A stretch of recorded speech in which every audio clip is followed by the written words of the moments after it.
तो कैसे हैं आप सब दोस्तों। इससे पहले हम आपसे बात कर चुके थे संविधान के प्रमुख भाग के बारे में, और आज हम स्टार्ट करेंगे भारतीय संविधान में अनुच्छेद के बारे में। दोस्तों आज हम आपसे डिस्कस करेंगे।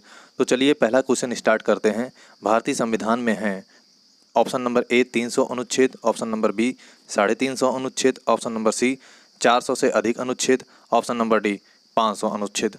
दोस्तों भारतीय संविधान में अगर प्रेजेंट टाइम की बात करें तो 400 से भी अधिक अनुच्छेद हो गए हैं। अगर वर्तमान में बात करें तो 465 अनुच्छेद हो चुके हैं। अगर वही मूल तरीके से बात करें तो 395 अनुच्छेद थे, और उसमें अगर हम बात करें तो अनुच्छेद का जो खंड है उसमें खंड बाई खंड कर दिया गया है का खा गा करके। तो वही का खा गा करने की वजह से जिससे कि 400 से भी अधिक अनुच्छेद हो गए हैं। अब यहाँ पे आप देख भी सकते हैं भारतीय संविधान में 400 से अधिक अनुच्छेद हैं। गणना की दृष्टि से वर्तमान में इनकी संख्या लगभग 465 पहुँच गई है, परंतु क्रमांक की दृष्टि से अभी भी 395 अनुच्छेद हैं तथा सभी नए अनुच्छेदों को मूल अनुच्छेद के साथ का खा गा आदि लगाकर जोड़ा गया है। ऐसे ही संविधान के भागों की संख्या भी बढ़कर 25 हो गई है। संविधान के मूल पाठ में 22 भाग, अनुच्छेद 395 और 8 अनुसूचियाँ थी। संशोधनों के द्वारा कुछ नए अनुच्छेद जोड़े गए और कुछ अनुच्छेद निकाले गए। नई अनुसूचियां भी जोड़ी गई हैं और उनकी संख्या 8 से बढ़कर 12 हो गई है। यानी कि पहले जितने भाग थे अब भाग बढ़कर 25 हो गई है। 22 भाग थे तो अब बढ़कर वो 25 हो गई है। ठीक है, अब क्वेश्चन नंबर 2 देखते हैं। भारतीय संविधान में आरंभ में कितने अनुच्छेद थे? ऑप्शन नंबर सी हो जाएगा। अभी हम आपको बताए थे 395 अनुच्छेद थे। ये सबसे सिंपल क्वेश्चन है और आप इसको याद भी करिए। अब अगला क्वेश्चन देखते हैं। वर्तमान में भारतीय संविधान में गणना की दृष्टि से कुल कितने अनुच्छेद और अनुसूचियां हैं? दोस्तों अगर अनुच्छेद की बात करें तो वर्तमान में पूछा है गणना की दृष्टि से अनुच्छेद अभी 400 से अधिक अनुच्छेद हो गए हैं, लगभग 465 अनुच्छेद हो गए हैं। ठीक है, और अनुसूचियां जो है 8 से बढ़कर 12 हो गई हैं, जो कि इसमें कोई भी ऑप्शन नहीं है। ना 400 से अधिक अनुच्छेद हैं, यानी कि 465 अनुच्छेद यहाँ पे नहीं लिखा है, 444 ही लिखा है। तो इस हिसाब से ये ऑप्शन इसमें जो है संदिग्ध माना जाएगा। ठीक है, तो इसलिए इसका ऑप्शन दोस्तों कोई नहीं होगा। अगर वो 465 और 12 अनुच्छेद होते तब तो सही था, अदरवाइज ये क्वेश्चन जो है स्टार मार्क है। अब क्वेश्चन नंबर 4 देखते हैं। मूल भारतीय संविधान में कितने भाग, अनुच्छेद और अनुसूची थे? यहाँ पे दोस्तों पूछा है मूल भारतीय संविधान में, मतलब जब भारत का संविधान बना था तब कितने अनुच्छेद थे, कितने भाग थे, कितनी अनुसूचियाँ थी। दोस्तों यहाँ पे आपको पता ही होगा, पहला ही ऑप्शन हो जाएगा, ऑप्शन नंबर ए 22 भाग, 395 अनुच्छेद और 8 अनुसूचियाँ थी। तो ये दोस्तों सिंपल सा क्वेश्चन है, आप इसको हमेशा के लिए याद कर लीजिए। ठीक है, अब क्वेश्चन नंबर 5 देखते हैं। भारतीय संविधान में शामिल हैं कितने अनुच्छेद शामिल हैं? 395 अनुच्छेद शामिल हैं और 22 भाग शामिल हैं और 12 अनुसूचियाँ शामिल हैं। यानी कि वही क्वेश्चन नंबर 4 ही रिपीट किया हुआ है, तो इसलिए इसका आंसर जो है ऑप्शन नंबर ए हो जाएगा। ठीक है, ये इसका सिंपल सा क्वेश्चन है। ये क्वेश्चन दोस्तों बार बार आता रहेगा। अब दोस्तों यहाँ पर मिलाने के लिए आया हुआ है। तो नए राज्यों का गठन ये कौन से अनुच्छेद के अंतर्गत आता है? दोस्तों ये भारतीय संविधान के अनुच्छेद 3 के अंतर्गत आता है। दोस्तों यहाँ पे ऑप्शन नंबर ए का जो मिलान होगा सेकंड हो जाएगा। भारतीय संविधान का अनुच्छेद 3 के अंतर्गत आता है। और नागरिकता किसके अंतर्गत आता है? तो दोस्तों नागरिकता भारतीय संविधान के भाग 2 के अंतर्गत आता है। यानी कि नागरिकता जो है पहले से मिल जाएगा। और तीसरा है मौलिक अधिकार। मौलिक अधिकार दोस्तों किसके अंतर्गत आता है? मौलिक अधिकार दोस्तों भाग 3 के अंतर्गत आता है, यानी कि ऑप्शन नंबर 4 आ जाएगा। और चौथा है प्रशासनिक अधिकरण। ये किसके अंतर्गत आता है? दोस्तों प्रशासनिक अधिकरण की स्थापना ये दोस्तों भारतीय संविधान के अनुच्छेद 323 ए के अंतर्गत आता है। तो इस हिसाब से इसमें हो जाएगा ऑप्शन नंबर ए, पहला का दूसरा और दूसरा का पहला और तीसरा का चौथा और चौथे का तीसरा। तो यहाँ पे दोस्तों ऑप्शन नंबर ए हो जाएगा। हम आपको यहाँ पे दिखा भी दे रहे हैं। आप ध्यान से देख लीजिए। नए राज्यों का गठन भारतीय संविधान का अनुच्छेद 3 के अंतर्गत आता है। और नागरिकता जो है भारतीय संविधान के भाग 2 में बतलाया गया है, और मौलिक अधिकार भारतीय संविधान के भाग 3 में बताया गया है, और प्रशासनिक अधिकरण की स्थापना दोस्तों भारतीय संविधान के अनुच्छेद 323A में बताया गया है। अब दोस्तों क्वेश्चन नंबर 7 देखते हैं। राष्ट्रपति के सिफारिश के बगैर कोई विधेयक जो कर लगाता है विधायिका में नहीं रखा जा सकता है। यह प्रावधान भारत के संविधान के किस अनुच्छेद के अंतर्गत आता है?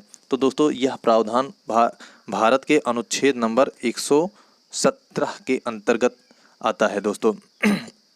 दोस्तों ये जो विधायिका में नहीं रखा जा सकता है, यह प्रावधान अनुच्छेद नंबर 117 के अंतर्गत आता है। ठीक है, यहाँ पे अनुच्छेद 117 में ये भी प्रावधान है कि अनुच्छेद 110(1) के उपखंड का से चा में उल्लिखित कर संबंधी प्रावधान अर्थात यानी कि आप ये भी कह सकते हैं अर्थात यानी कि कर अधिरोपण करने वाला विधेयक या संशोधन राष्ट्रपति की सिफारिश से ही ये प्रस्तावित किया जाएगा, अन्यथा नहीं होगा। और ऐसा उपबंध करने वाला विधेयक राज्यसभा में जो है ये पुनर्स्थापित यानी कि प्रस्तावित नहीं किया जाएगा। ठीक है, ये इसलिए इसका ऑप्शन नंबर ए हो जाएगा। ये इसका ऑप्शन नंबर ए है, तो इसमें लिखा हुआ भी है, आप देख भी सकते हैं। अब क्वेश्चन नंबर 8 देखते हैं। क्वेश्चन नंबर 8 में है वित्त विधेयकों के बारे में विशेष उपबंध किस अनुच्छेद के अंतर्गत किया गया है? दोस्तों अभी हम आपको बताए थे अनुच्छेद नंबर 117 के अंतर्गत किया गया है वित्त विधेयकों के बारे में। और दोस्तों वहीं बात कर लें अनुच्छेद नंबर 119 जो है, अनुच्छेद नंबर 119 में ये लिखा गया है कि संसद में वित्तीय कार्य संबंधी प्रक्रिया का विधि द्वारा विनियमन। और अनुच्छेद 121 की बात करें तो अनुच्छेद 121 में लिखा गया है कि उच्चतम न्यायालय या उच्च न्यायालय के किसी न्यायाधीश के द्वारा कर्तव्यों के निर्वहन में किए गए किसी आचरण के संबंध में संसद में चर्चा पर निर्वर्धन। और वहीं हम बात कर ले अनुच्छेद नंबर 123 के बारे में। अनुच्छेद नंबर 123 में ये लिखा गया है कि संसद में जो है विश्रांति काल में जो अध्यादेश पारित होता है वो राष्ट्रपति को शक्ति का उल्लेख इसमें किया गया है, यानी कि राष्ट्रपति को जो है अध्यादेश जारी करने की शक्ति का प्रावधान है अनुच्छेद नंबर 123 में। यहाँ पर आप देख सकते हैं अनुच्छेद नंबर 123 में विश्रांति काल में अध्यादेश प्रख्यापित करने की शक्ति राष्ट्रपति की शक्ति का उल्लेख है। अब क्वेश्चन नंबर 9 देखते हैं। क्वेश्चन नंबर 9 है भारतीय संविधान के किस अनुच्छेद के अंतर्गत अखिल भारतीय सेवाओं का प्रावधान किया गया है? ऑप्शन ए है अनुच्छेद नंबर 310, ऑप्शन बी है अनुच्छेद नंबर 311, ऑप्शन सी है अनुच्छेद नंबर 312, ऑप्शन डी है अनुच्छेद नंबर 313। दोस्तों यहाँ पर ऑप्शन सी हो जाएगा अनुच्छेद नंबर 312।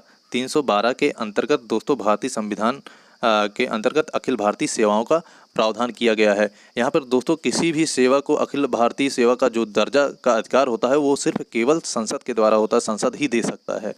ठीक है, ये इसका ऑप्शन हुआ। अब क्वेश्चन नंबर हम देखते हैं 10 में ये लिखा हुआ है निम्नलिखित में से कौन सी जोड़ी सुमेलित है? यहाँ पे पूछा है कौन सी जोड़ी सुमेलित है। पूछा है पहला है भारत का सर्वोच्च न्यायालय अनुच्छेद 318 या भारत का निर्वाचन आयोग अनुच्छेद 324 या तीसरा है संघीय लोक सेवा आयोग 332 या महाधिवक्ता अनुच्छेद 351। दोस्तों यहाँ पे ऑप्शन नंबर बी हो जाएगा भारत का निर्वाचन आयोग अनुच्छेद नंबर 324। यहाँ पे ये ऑप्शन सही हो जाएगा। आप यहाँ पे नीचे देख भी सकते हैं, नीचे आपको हम डिटेल भी दिखा दे रहे हैं। डिटेल में ये लिखा हुआ है भारतीय संविधान के अनुच्छेद 324 में निर्वाचन आयोग के गठन का प्रावधान है। निर्वाचन आयोग का गठन मुख्य निर्वाचन आयुक्त तथा ऐसे अन्य निर्वाचन आयुक्तों से किया जाता है जिनकी संख्या समय समय पर राष्ट्रपति द्वारा नियत की जाती है। अनुच्छेद 124 में सर्वोच्च न्यायालय के गठन का प्रावधान है, जबकि अनुच्छेद 318 में लोक सेवा आयोग के सदस्यों और कर्मचारियों की सेवा की शर्तों के बारे में विनियमन बनाने की शक्ति निहित है।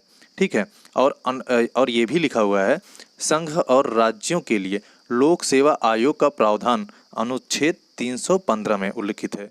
और जबकि वहीं अगर अनुच्छेद 332 के बारे में बात करें, अनुच्छेद 332 जो है कहता है राज्यों की विधानसभाओं में अनुसूचित जातियों और अनुसूचित जनजातियों के लिए स्थानों के आरक्षण से संबंधित है। ठीक है, यहाँ पर अनुच्छेद 332 अनुसूचित जातियों और अनुसूचित जनजातियों के लिए जो स्थान है उनके आरक्षण से संबंधित है। और ये भी लिखा हुआ है यहाँ पे, राज्य के महाधिवक्ता की नियुक्ति संबंधी प्रावधान अनुच्छेद 165 में है। यानी कि राज्य के जो महाधिवक्ता होते हैं उनकी जो नियुक्ति का प्रावधान है वो अनुच्छेद 165 में है। और जबकि वहीं अनुच्छेद 351 में हिंदी भाषा के विकास के लिए निर्देश दिए गए हैं। तो ये इसका दोस्तों डिटेल है, आप पढ़ लीजिएगा, सारा का सारा अनुच्छेद इम्पोर्टेंट है जो भी इसमें दिया हुआ है, तो आप उसको अपनी भाषा में आसानी से पढ़ सकते हैं।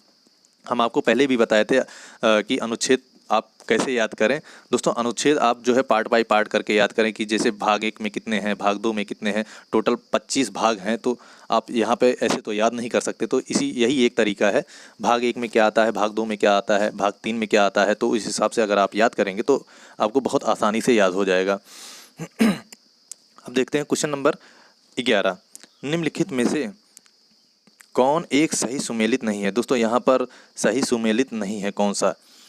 अब देखते हैं, ऑप्शन नंबर ए है अनुच्छेद 39A। यहाँ पर ऑप्शन नंबर ए है अनुच्छेद 39A। इसमें दोस्तों बताया गया है समान न्याय एवं निःशुल्क विविध सहायता। ये दोस्तों ऑप्शन सही है। अब देखते हैं बी क्या लिखा हुआ है। यहाँ पे अनुच्छेद 40 के बारे में बताया गया है, 40 में ग्राम पंचायतों का संगठन, ये भी सही है। और अनुच्छेद 44 के बारे में क्या बताया गया है, अनुच्छेद 44 में है समान नागरिक संहिता, दोस्तों ये भी सही है। अब अनुच्छेद 48 की बात कर लेते हैं। अनुच्छेद 48 में क्या बताया गया है, अनुच्छेद 48 में न्यायपालिका का कार्यपालिका से पृथककरण, दोस्तों ये अनुच्छेद गलत है। अनुच्छेद नंबर 48 में ये नहीं, अनुच्छेद नंबर ये 50 में उल्लिखित है, न्यायपालिका का कार्यपालिका से पृथककरण अनुच्छेद नंबर 50 में है। तो ये ऑप्शन दोस्तों गलत हो जाएगा। तो यहाँ पे आप देख भी सकते हैं, भारतीय संविधान में नीति निर्देशक तत्वों के तहत समान न्याय और निःशुल्क विविध सहायता अनुच्छेद 39A में, ग्राम पंचायतों का संगठन अनुच्छेद 40 में तथा समान नागरिक संहिता अनुच्छेद 44 में वर्णित है।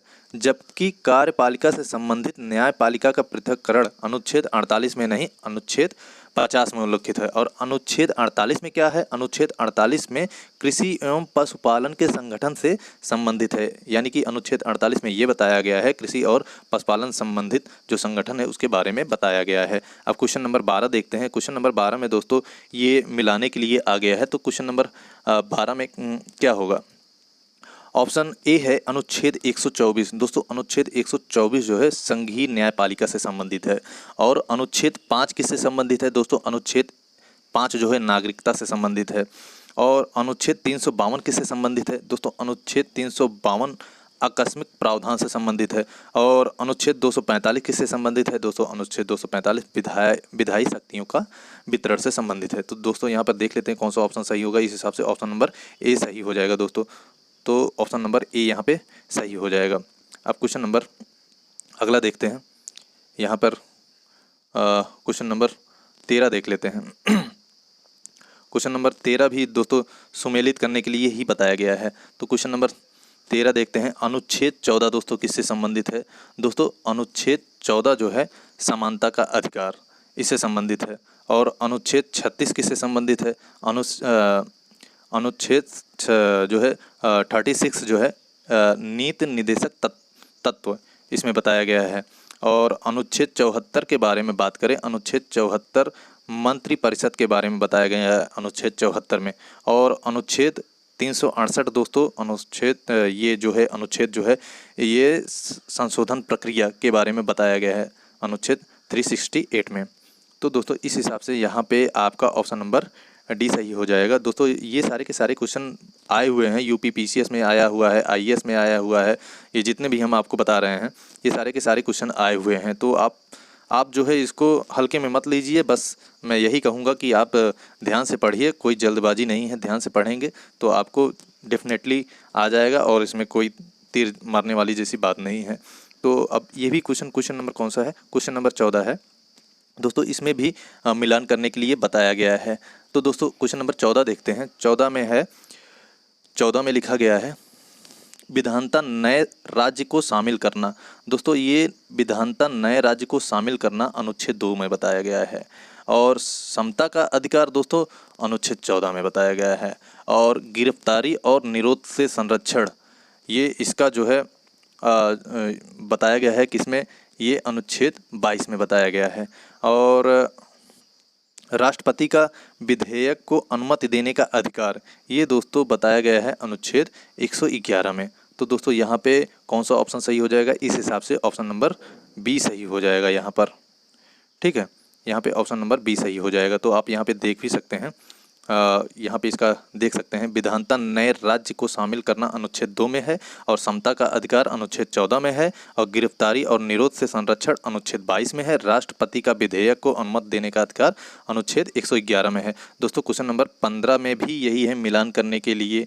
हाँ, तो क्वेश्चन नंबर 15 देखते हैं। अनुच्छेद 54 दोस्तों, अनुच्छेद 54 किससे संबंधित है दोस्तों? अनुच्छेद 54 भारत के राष्ट्रपति का निर्वाचन अनुच्छेद 54 में बताया गया है, यानी कि पहला का ए का हो जाएगा ऑप्शन नंबर 1, पहला का 1 हो जाएगा। और अनुच्छेद 75 में क्या बताया गया है दोस्तों? अनुच्छेद 75 में बताया गया है प्रधानमंत्री और मंत्रिपरिषद की नियुक्ति, ये बताया गया है अनुच्छेद 75 में। और अनुच्छेद 155 में क्या बताया गया है तो दोस्तों अनुच्छेद 155 में बताया गया है राज्य के राज्यपाल की नियुक्ति कैसे होती है, ये अनुच्छेद 155 में वर्णित है। और चौथा है डी है, अनुच्छेद 164 में क्या बताया गया है दोस्तों? अनुच्छेद 164 में बताया गया है राज्य के मुख्यमंत्री और मंत्रिपरिषद की नियुक्ति, ये अनुच्छेद 164 में बताया गया है। तो इस हिसाब से इसका ऑप्शन नंबर ए सही हो जाएगा। तो दोस्तों मिलान भी करने के लिए आपको पढ़ना पड़ेगा। ठीक है, यहाँ पे देखिए अनुच्छेद 54 में भारत के राष्ट्रपति का निर्वाचन, और अनुच्छेद 75 में प्रधानमंत्री और मंत्रिपरिषद की नियुक्ति, और अनुच्छेद 155 में राज्य के राज्यपाल की नियुक्ति, और अनुच्छेद 164 में बताया गया है राज्य के मुख्यमंत्री एवं मंत्रिपरिषद की नियुक्ति, और राज्य विधानसभाओं की संरचना अनुच्छेद 170 में वर्णित है। अब अगला क्वेश्चन नंबर 16 देख लेते हैं दोस्तों। 16 में भी यही मिलाने के लिए आया है, तो दोस्तों 16 देख लेते हैं। अनुच्छेद जो है 61, ये दोस्तों किससे वर्णित है? अनुच्छेद 61 जो है ये इसमें बताया गया है राष्ट्रपति पर महाभियोग कैसे लगता है, ये इसमें बताया गया है अनुच्छेद 61 में। और अनुच्छेद 67 ख, इसमें क्या बताया गया है? उपराष्ट्रपति को हटाने के बारे में बताया गया है। और अनुच्छेद 94 में क्या बताया गया, यानी कि 94 में क्या बताया गया दोस्तों? अनुच्छेद 94 में स्पीकर को हटाने के बारे में बताया गया है। और अनुच्छेद 90 में यानी कि 90 में क्या बताया गया है दोस्तों? अनुच्छेद 90 में राज्यसभा के उपसभापति को हटाने के बारे में बताया गया है। तो दोस्तों इस हिसाब से इसका ऑप्शन नंबर सी सही हो जाएगा। ठीक है, ऑप्शन नंबर सी सही हो जाएगा। आप यहाँ पे देख भी सकते हैं अनुच्छेद 61 राष्ट्रपति पर महाभियोग, और अनुच्छेद 67 ख उपराष्ट्रपति को हटाना, और अनुच्छेद यानी कि आर्टिकल 94 स्पीकर को हटाना, आर्टिकल 90 राज्यसभा के उपसभापति को हटाना। अब ये भी सारा का सारा दोस्तों यहाँ पे आज के जितने भी क्वेश्चन हैं मोस्टली यहाँ पे मिलान करने के लिए ही बताया गया है। अब क्वेश्चन नंबर 17 देखते हैं। 17 में दोस्तों अनुच्छेद 323 ए दोस्तों 323 ए प्रशासनिक अधिकरण से संबंधित है, और 324 जो है निर्वाचन से संबंधित है, और 330 दोस्तों लोकसभा में अनुसूचित जातियों और अनुसूचित जनजातियों के लिए स्थानों का आरक्षण, ये अभी हम आपको बताए थे। और अनुच्छेद 320 जो है लोक सेवा आयोगों के कार्य से संबंधित है। तो दोस्तों यहाँ पर इस हिसाब से इसका ऑप्शन नंबर कौन सा होगा? ऑप्शन नंबर सी हो जाएगा। ठीक है, ऑप्शन नंबर सी हो जाएगा यहाँ पर इस हिसाब से इसका।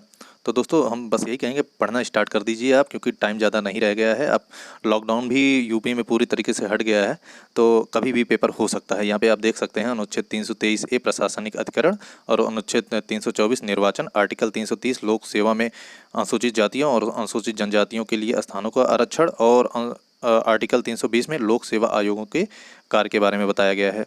और अब क्वेश्चन नंबर 18 देखते हैं दोस्तों। यहाँ पे भी मिलान करने के लिए बताया गया है। पहला है संवैधानिक संवैधानिक संशोधन ये किससे संबंधित है? अनुच्छेद 368 से संबंधित है। और वित्त आयोग दोस्तों अनुच्छेद 280 से संबंधित है।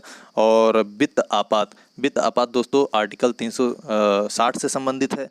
और अखिल भारतीय सेवाएं दोस्तों ये अनुच्छेद 312 से संबंधित है। तो दोस्तों इस हिसाब से इसमें कौन सा ऑप्शन होगा? ऑप्शन नंबर यहाँ पे देख सकते हैं, ऑप्शन नंबर बी सही हो जाएगा।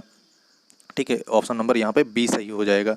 ठीक है, यहाँ पे ये देख सकते हैं आप, यूपी पीसीएस 2016 में आया हुआ क्वेश्चन है, तभी तो दोस्तों ये बार बार पूछा गया है। तो आर्टिकल दोस्तों आप कैसे भी करके याद कर लीजिए 2-3 महीने में, क्योंकि ये दोस्तों आने वाला है यूपीएसआई में, और इस बार छोड़िए मत। यहाँ पे आप दे भी सकते हैं, संवैधानिक संशोधन अनुच्छेद 368 में बताया गया है, वित्त आयोग अनुच्छेद 280 में बताया गया है, और वित्त आपात जो है अनुच्छेद 360 में बताया गया है, और अखिल भारतीय सेवाएं अनुच्छेद 312 में बताया गया है। अब क्वेश्चन नंबर 19 देखते हैं। 19 में भी दोस्तों आज सारा का सारा क्वेश्चन दोस्तों हमको लग रहा है मिलान से ही संबंधित है, तो आप मिलान पे भी ज़्यादा फोकस कीजिए। और अगर आपके पास पॉलिटी पूर्वालोकन घटना चक्र का बुक नहीं है तो खरीद लीजिए। ठीक है, अब क्वेश्चन नंबर 19 देखते हैं। क्वेश्चन नंबर 19 में है, भारत का नियंत्रक एवं महालेखा परीक्षक ये कौन से अनुच्छेद के अंतर्गत आता है? दोस्तों ये अनुच्छेद 148 के अंतर्गत आता है। और वित्त आयोग अभी आपको बताया था किसके अंतर्गत आता है? 280 के अंतर्गत आता है। अनुच्छेद 280 में वित्त आयोग के बारे में बताया गया है। और तीसरा है प्रशासनिक अधिकरण, ये दोस्तों 323 ए के अंतर्गत आता है।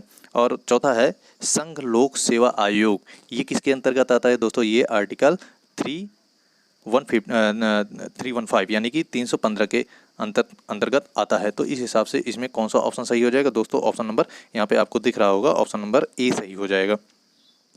यहाँ पर ऑप्शन नंबर ए सही हो जाएगा दोस्तों। तो यहाँ पर ठीक है, ऑप्शन नंबर ए है।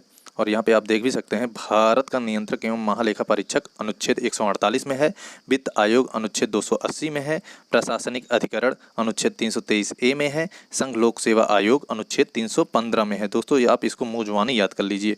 अब क्वेश्चन नंबर 20 देखते हैं। 20 में पूछा है अंतरराज्य परिषद, ये दोस्तों कौन से अनुच्छेद से संबंधित है? दोस्तों अंतरराज्य परिषद अनुच्छेद 263 से संबंधित है। और वित्त आयोग किससे संबंधित है? ये 280 से ही संबंधित है। और प्रशासनिक न्यायाधिकरण ये किससे संबंधित है? दोस्तों ये अनुच्छेद 323 ए के से संबंधित है। और संघ लोक सेवा आयोग दोस्तों ये 315 से संबंधित है। तो दोस्तों यहाँ पर स्टार किस लिए लगा है तो हम आपको ये भी बता दे रहे हैं। यहाँ पे ये भी लिखा है, देख लीजिए। उत्तर प्रदेश लोक सेवा आयोग ने इस प्रश्न का उत्तर विकल्प सी माना है, जो कि त्रुटिपूर्ण है, अतः यह प्रश्न का मूल्यांकन किए जाने से बाहर है। यानी कि जो इसमें विकल्प सी माना है वो जो है गलत है, तो इसको हटा दिया गया है। अब क्वेश्चन नंबर 21 देखते हैं। क्वेश्चन नंबर 21 है अनुच्छेद 17, दोस्तों ये किससे संबंधित है? यहाँ पे ये पूछा है, यहाँ पे कौन सा सुमेलित पूछा है, निम्नलिखित में से किसका सुमेल सही है? तो दोस्तों पहला है अनुच्छेद 17, ये इसमें पूछा है न्याय के समक्ष समता से, ये गलत है। और ऑप्शन नंबर बी है अनुच्छेद 78 संसद का गठन, ये भी गलत है। और अनुच्छेद 192 संसद के सदस्यों के वेतन एवं भत्ते के बारे में, दोस्तों ये भी गलत है। लेकिन अनुच्छेद 352 ये दोस्तों आपात स्थिति की घोषणा से संबंधित है। दोस्तों अभी आपको ऊपर बताए थे 352 आपात स्थिति की घोषणा से संबंधित है। तो दोस्तों आप लोग इसको आराम से पढ़िए, आराम से याद करिए, कोई दिक्कत की बात नहीं है। यहाँ पे देख भी सकते हैं आप, लिखा है अनुच्छेद 352 में आपात स्थिति की उद्घोषणा का उल्लेख है। अन्य अनुच्छेदों के सही प्रावधान इस प्रकार है। यहाँ पे देख लीजिए, अनुच्छेद 17 अस्पृश्यता का अंत, और आर्टिकल 78 राष्ट्रपति को जानकारी देने के संबंध में प्रधानमंत्री के कर्तव्य, और आर्टिकल 192 में क्या है, यानी कि 192 में क्या है, राज्य विधानमंडल के सदस्यों की निर्हरताओं से संबंधित है। ठीक है, ये रहा इसका। अब क्वेश्चन नंबर 22 देखते हैं। यहाँ पे संविधान के अनुच्छेद और प्रावधान लिखे हैं 22 में, तो यहाँ कौन किससे संबंधित है? यहाँ पे आर्टिकल 215 ये दोस्तों किससे संबंधित है? ये उच्च न्यायालयों का अभिलेख न्यायालय होना, ये इससे संबंधित है। कौन सा? उच्च न्यायालयों का न्यायालय का अभिलेख न्यायालय होना, आर्टिकल 215 इससे संबंधित है। और आर्टिकल 222 किससे संबंधित है? किसी न्यायालय का एक उच्च न्यायालय से दूसरे उच्च न्यायालय में अंतरण। और अनुच्छेद 226 किससे संबंधित है? विशेष रिट जारी करने की उच्च न्यायालय की शक्ति। और अनुच्छेद 227 किससे संबंधित है? सभी न्यायालयों के अधीक्षण की उच्च न्यायालय की शक्ति, इससे संबंधित है दोस्तों। तो दोस्तों यहाँ पर इस हिसाब से कौन सा ऑप्शन सही होगा? दोस्तों यहाँ पे ऑप्शन नंबर ए सही हो जाएगा। ऑप्शन नंबर ए सही हो जाएगा। अब क्वेश्चन नंबर 23 देखते हैं। लिखा है, भारतीय संविधान के किस अनुच्छेद में केंद्र शासित प्रदेशों के लिए उच्च न्यायालय का प्रावधान है? पूछा है, भारतीय संविधान के किस अनुच्छेद में केंद्र शासित प्रदेशों के लिए उच्च न्यायालय का प्रावधान है? पहला है आर्टिकल 240, आर्टिकल 241, आर्टिकल 242, आर्टिकल 240, 239। यहाँ पे कौन सा आर्टिकल सही होगा? दोस्तों आर्टिकल 241, ऑप्शन नंबर बी सही हो जाएगा। इसी से दोस्तों ये संबंधित है। और यहाँ पे देख लीजिए आर्टिकल 239 किससे संबंधित है? ये दोस्तों संघ राज्य क्षेत्रों का प्रशासन से संबंधित है। और आर्टिकल 240 किससे संबंधित है? कुछ संघ राज्य क्षेत्रों के लिए विनियमन बनाने की राष्ट्रपति की शक्ति से संबंधित है। और 241 दोस्तों संघ राज्य क्षेत्रों के लिए उच्च न्यायालय से संबंधित है। और आर्टिकल 242 निर्सित से संबंधित है। तो दोस्तों ये इसका डिटेल हो गया। अब क्वेश्चन नंबर 24 देखते हैं। 24 भी दोस्तों यहाँ पे सुमेलित करने के लिए बताया गया है। ये दोस्तों बार बार आ रहा है, तो आप लोग बस हम यही कहेंगे कि आप लोग पढ़िए और कैसे भी करके तैयार कीजिए। बाकी आप समझ ही रहे हैं क्या करना है आपको, क्या नहीं करना है, आपसे ज़्यादा कोई नहीं जानता। तो बस मैं इतना कहूँगा, आप पढ़िए। पूछा है आर्टिकल 76 किससे संबंधित है? दोस्तों आर्टिकल 76 भारत का महान्यायवादी से संबंधित है। और आर्टिकल 148 दोस्तों किससे संबंधित है? भारत का नियंत्रक एवं महालेखा परीक्षक से संबंधित है। और आर्टिकल 75 का 1 किससे संबंधित है? दोस्तों ये केंद्रीय मंत्रियों की नियुक्ति से संबंधित है। और आर्टिकल 131 किससे संबंधित है? दोस्तों ये सर्वोच्च न्यायालय का क्षेत्राधिकार से संबंधित है। तो इस हिसाब से इसमें ऑप्शन नंबर कौन सा होगा? यहाँ पर दोस्तों ऑप्शन नंबर बी हो जाएगा। इस हिसाब से ऑप्शन नंबर बी हो जाएगा। अब क्वेश्चन नंबर 25 देखते हैं। 25 में भी दोस्तों हम मिलाने के लिए आया हुआ है। 25 में पूछा है विधि के सम्मुख समानता, ये दोस्तों कौन से आर्टिकल में लिखा हुआ है? ये आर्टिकल 14 में लिखा हुआ है। और अगला है कार्य करने का अधिकार, ये दोस्तों किससे संबंधित है? ये आर्टिकल 41 से संबंधित है। और तीसरा है कार्य करने के लिए सही और मानवीय स्थितियाँ, ये दोस्तों किससे संबंधित है? ये आर्टिकल 42 से संबंधित है। और चौथा है बच्चों के लिए मुफ्त तथा अनिवार्य शिक्षा, संबंधित है।